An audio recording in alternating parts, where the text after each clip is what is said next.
Très chers compatriotes et tous ceux qui croient au Seigneur Jésus-Christ, communément appelés les chrétiens, ceux-là qui croient être des enfants de Dieu, et tous les compatriotes, je m'adresse à vous. Dans le monde, il n'y a que deux choses qui vont à la fois. Il y a le haut, il y a le bas. Il y a la victoire, il y a aussi l'échec. Il y a les riches, il y a les pauvres, il y a les noirs, il y a les blancs. Et dans tous les combats, il y a toujours un vainqueur et un vaincu. Comprenez ces choses, c'est la loi de la nature. Si dans notre pays tout le monde était riche, la vie ne serait pas bonne telle qu'on la voit, telle qu'on la croit. Tout ce qui a un commencement a une fin. Le monde a un commencement, le monde a une fin. Le Congo a un commencement et le Congo aura une fin. Le Congo a commencé en 1885 à la conférence de Berlin et je ne sais pas quand est-ce que le Congo va prendre fin. Mais tout ce qui a un commencement a une fin. Tout ce que nous subissons, c'est un destin, mais tout dépend de notre comportement. À tous mes compatriotes, je m'adresse à vous pour que vous puissiez savoir que ce ne sont pas les humains, ce ne sont pas des personnes qui peuvent changer notre vie. Notre pays est extrêmement riche, mais notre peuple est extrêmement pauvre. Nous vivons sous ces deux pôles-là, la richesse et la pauvreté. Ce que nous devons chercher, c'est savoir pourquoi est-ce que la richesse est de l'autre côté et la pauvreté est de l'autre côté. Ce qu'il faut savoir, auparavant, avant 1885, le Congo comme Congo n'existait pas. Il y avait des empires. Il n'y a pas de débat. Il y avait des empires. Il y avait l'empire Luba, l'empire Lunda, il y avait le royaume Congo, l'empire Bakuba, il y avait des royaumes, il y avait des ethnies, il y avait des villages et des clans. Vous savez très bien que quand quelqu'un a 10 enfants, c'est 10 enfants, chacun a 10 enfants, c'est-à-dire vous avez un village de 100 familles, et puis après de générations, ça sera une famille, une même famille, mais avec 1000 personnes qu'on veut appeler clan ou lignée. Alors ça, c'est le même sang. Maintenant, moi, je ne suis pas là-bas. C'est comme ça que les gens s'est regroupés. Ils s'est regroupé par le lien de sang, par des alliances, ou ils s'est regroupé par ressemblance. Comme les humains disent, qui se ressemblent, s'assemblent. Alors, quand les Nogos sont arrivés chez nous, ils nous ont trouvés bien organisés. Et on vivait ensemble dans la paix et dans la joie. On ne craignait rien à part le mal. Maintenant, ils ont tout bouleversé. Ils se sont mis systématiquement à détruire nos cultures, à détruire nos langues. Même les noms, on nous a ravi les noms. On nous a baptisés par leur propre nom. Et puis, ils ont uni par force, même des tribus, même des royaumes qui étaient des belligérants. On les a unis. On a pris des peuples de Kisangani vers Lumbashi, de Lumbashi vers le Rwanda, du Rwanda vers Léopoldville, ainsi de suite. Quand on dit Boulamatadi, c'est-à-dire sont les personnes qu'on a appris qui faisaient les rails de Matadi. Alors, ça, on n'a pas discuté. C'était la propriété du roi Léopold II. Après des années, c'est devenu maintenant une colonie belge. L'État, ce n'était plus l'État indépendant, ça devient maintenant colonie belge, c'est-à-dire Congo belge. Les jours de l'indépendance, c'est là qu'il y a maintenant des problèmes. Parce que c'est ça un commencement. il faudrait comprendre pourquoi il y a eu indépendance, oui. Pourquoi est-ce qu'il y a eu indépendance? Parce qu'il y a eu la conscience. Hein. La flamme de liberté a brillé dans le cœur de chacun de nous. Alors tout le monde voulait être libéré. C'est à cause de ça. Le peuple a vu qu'il fallait maintenant s'unir. Parce que c'est tout le monde qui souffrait d'une manière ou d'une autre. Mais il y avait d'autres qui étaient déjà les évolués et puis ils faisaient une vie comme des blancs. Mais ils se sont dit non, trop c'est trop. Nous sommes des humains, nous tous, malgré la couleur de notre peau. Et ça, c'est le sol de nos ancêtres. Ils ne peuvent pas nous piétiner ici chez nous.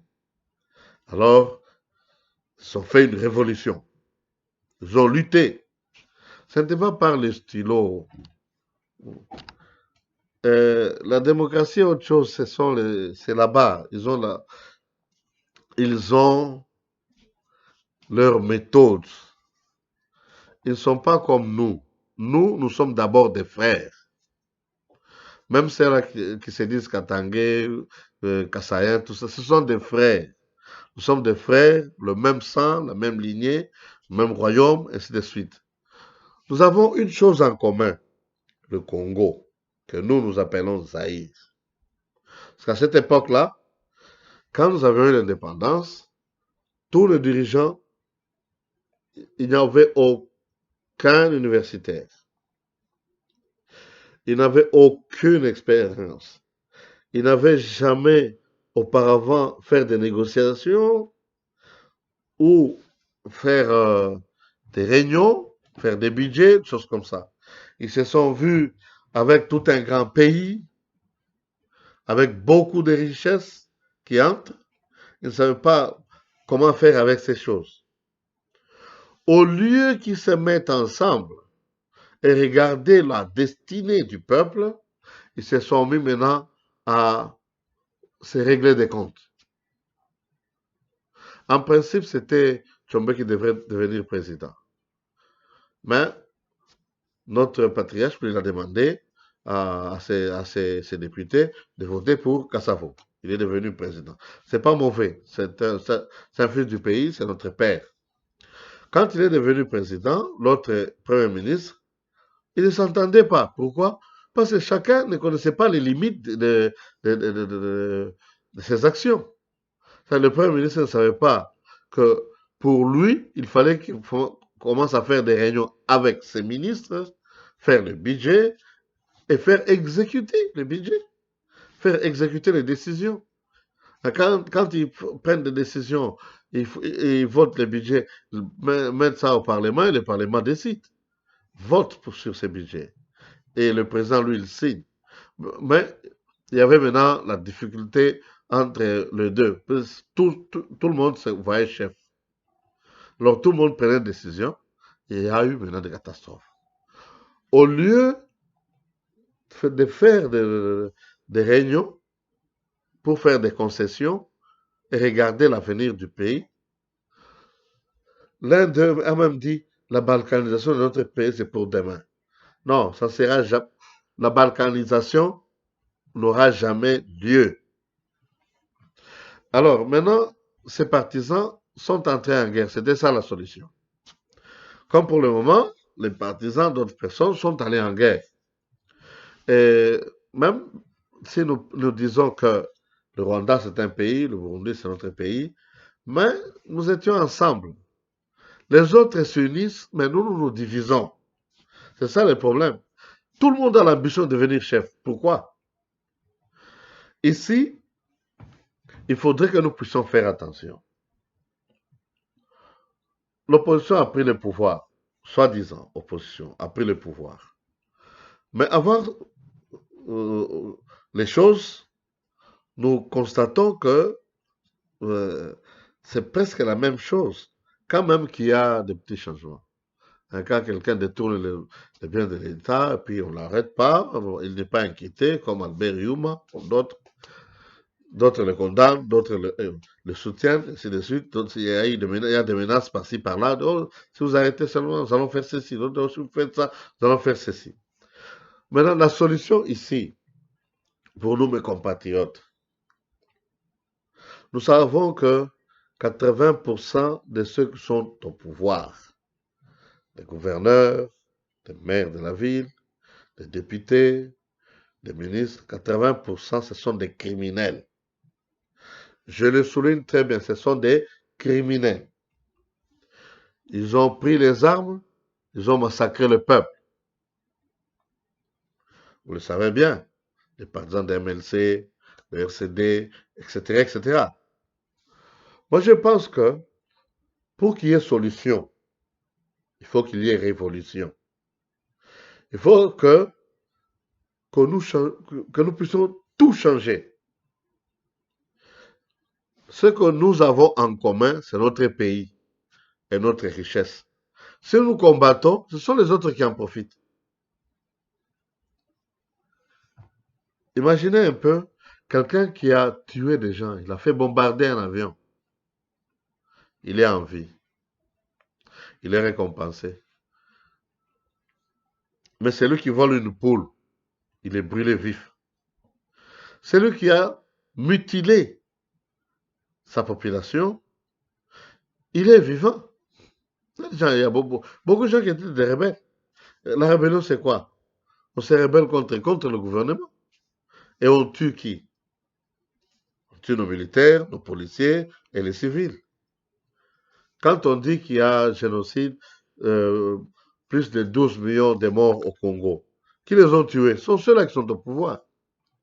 C'est pourquoi le Premier ministre avait dit, vous les députés, hein, quittez les groupes armés.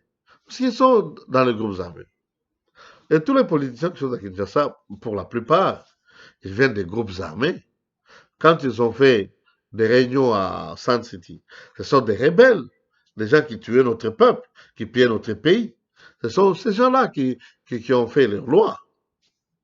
Maintenant, pour que tout change, comme le maréchal le disait, tout doit changer, tout va changer. Il faut une révolution.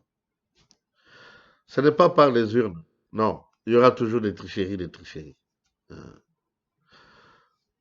Félix est devenu président, mais Kabila est toujours en vie. Nous savons que celui qui a commandité le meurtre de plusieurs personnes, il a pillé, il est devenu milliardaire. C'est grave. Et puis, Kamere peut encore revenir aussi. Nous savons comment il a pillé. Mais ceux qui ont combattu pour la démocratie, ils sont encore en prison, les membres du parti du président. Ceux-là qui ont été vifs à la permanence de l'UDPS, leurs familles ne sont pas encore récompensées. Ce sont des martyrs. Ce sont des gens qui méritent l'éloge. Ils doivent être récompensés. Nous connaissons, il y a beaucoup de gens. Ils ont été brûlés vifs parce qu'ils n'ont pas voulu que notre constitution soit violée, qu'il y ait alternance. Celui qui ne voulait pas qu'il y ait alternance, aujourd'hui on l'appelle le père de l'alternance. C'est ça le contraste. Il n'y aura jamais de changement quand on écrit seulement, on discute, on fait des réunions. Il y aura des changements quand il y a révolution. Il y a eu des changements pendant la Deuxième République. Parce qu'il y a eu une révolution. Je me rappelle quand j'étais encore gosse, on chantait comme ça. Révolution, il y a nouveau régime. Révolution, il y a Congo. Révolution, il y a nouveau régime. Révolution, il y a Congo. C'est-à-dire, il faudrait que tout change, le système. Tout le monde le dit, même le président le dit, même les opposants, même ceux-là qui sont dans ce système-là. Ils disent la même chose. Il faut changer le système. Mais le système, comment est-ce que ça va changer? Parce que 80% des députés sont corrompus. Ils ne changeront rien. Quand nous allons aux élections, ce sont eux-mêmes qui seront encore votés. Il y a des ministres, députés, d'autres personnes, du temps à l'époque coloniale, ils ne font que diriger le pays. Ils ne font que changer de poste. Ils meurent, leurs enfants prennent le pouvoir. Non. Moi, je pense, pour ma part, que la loi Tchani doit passer. La loi Tchani doit passer et nous devons y ajouter. C'est-à-dire, on supprime les tarifs douaniers pour tous les originaires de notre pays. Parce que nous venons pour investir chez nous. C'est pour le développement. Et qu'on peut aussi supprimer les taxes quand vous achetez une parcelle. Ça devrait être gratuit parce que notre pays est extrêmement riche. Quand on dit répartition équitable des biens, ça doit commencer par des parcelles. Celui qui a 18 ans, on lui donne une parcelle gratuite. Et le gouvernement construit une maison de 2 chambres pour lui, pour l'aider. Nous allons un peu écouter cette chanson. Pourquoi c'est seulement nous?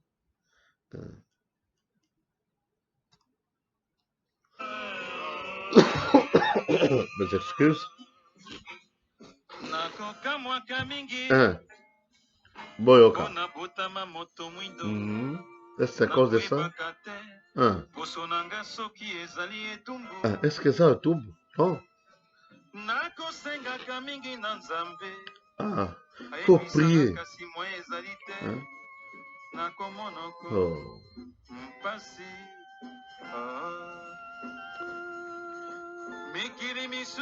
Ah, ah. Vraiment.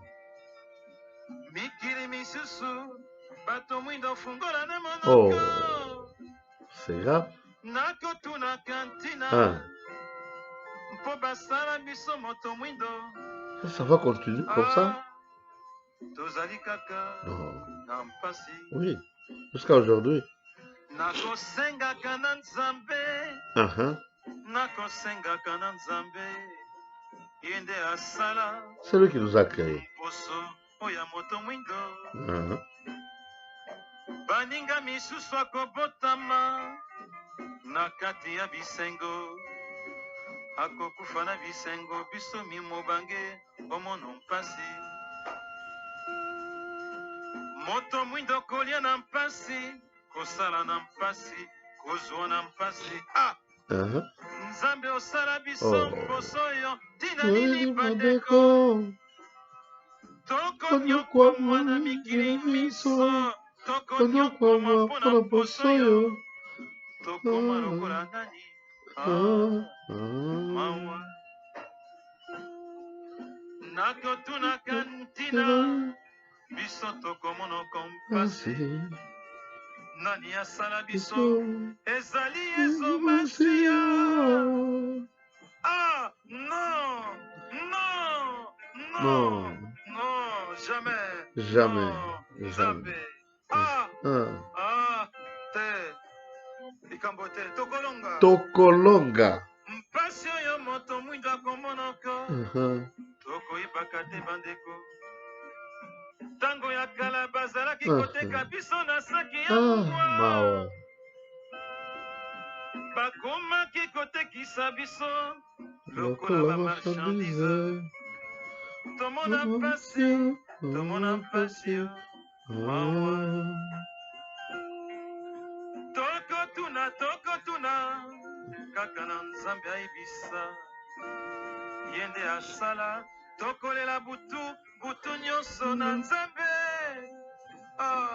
mai kaka na miso mpasi tokomonoko bandeko tokoyebaka te soki tozali na mpasi soki nakanisi lobi nakokufa na mpasi oyo ezali na nga bandeko nakoyeba nini nakosala na kati ya mokili te bandeko no nzambe te nzambe jamais te tokomonoko nini na mokili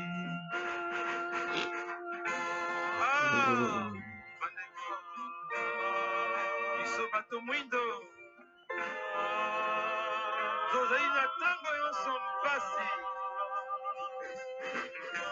okopoto mwana lelo mpo akolo akomona mpasi akokende kelasi na makolo akosala nyonso na mpasi ntango mosusu akokuta famille pauvre mwa ya kosaisei te mwana kobanda kosala misala ndenge na ndenge po asilisa kelasi nzambe epai misusu bato mosusu bazali na bisengo bana bakobota na bisengo ekokoma bango bobange kaka na bisengo epai na biso bato mwindo kaka mpasi nzambe maloba manso na koloba ezali epai na yo nzambe ezali epai na yo yo nde osala biso yo nde osala biso moto mwindo afungoli miso ntango na ye ekoki soki okoyoka biso soki okoyoka biso nzambe ya biso ntango ekoki yesu masiya yo nde osala biso mei te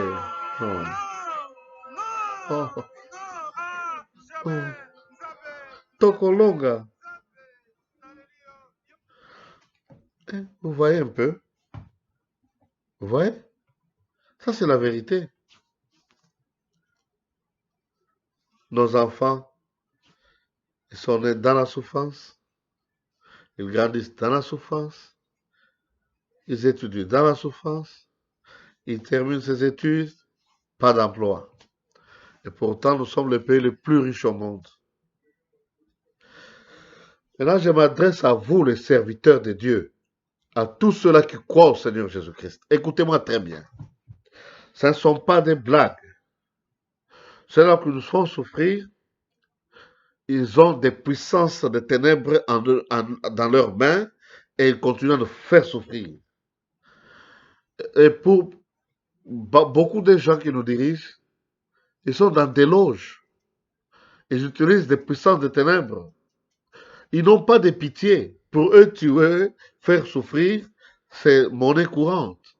Maintenant, c'est à nous de révolutionner les choses. Comme la Bible nous demande, avant toute chose, faites des prières et des supplications pour tous les autres. Pour ceux qui sont élevés en dignité, pour les rois. Pour tous ces gens-là, nous devons prier pour eux. Parce que notre paix dépend de ce que Dieu fera d'eux. Écoutez-moi bien. Hérode voulait faire la tête du. Quand il parlait, on disait que c'est la voix d'un Dieu. Et pourtant, c'était un humain. Pour manifester sa puissance et son amour envers son peuple, qu'est-ce que Dieu a fait? Il a frappé. Il est tombé et il est pourri sur place, au vu de tout le monde. C'est à vous et à nous de nous mettre à genoux, d'invoquer le Très-Haut, de prier pour tous ceux qui sont des dirigeants chez nous. Écoutez, c'est Dieu qui établit les rois et qui renverse les rois. Il est le maître des circonstances et des moments. C'est lui qui alterne le temps et les saisons. C'est lui qui fait que ce soit la paix, le trouble, la guerre et toutes ces choses-là. Tout dépend de ce que nous faisons. Moi, je me rappelle un jour, le président est dans un stade. Il a prié pour notre pays. Il a remis le pays entre les mains de Dieu. Il a dit, Seigneur, descends. Fais ton trône au Congo. Dirige le Congo. Mais ce que nous voyons, c'est le contraire. Soyez conscients, réveillez-vous. La solution se trouve dans la prière.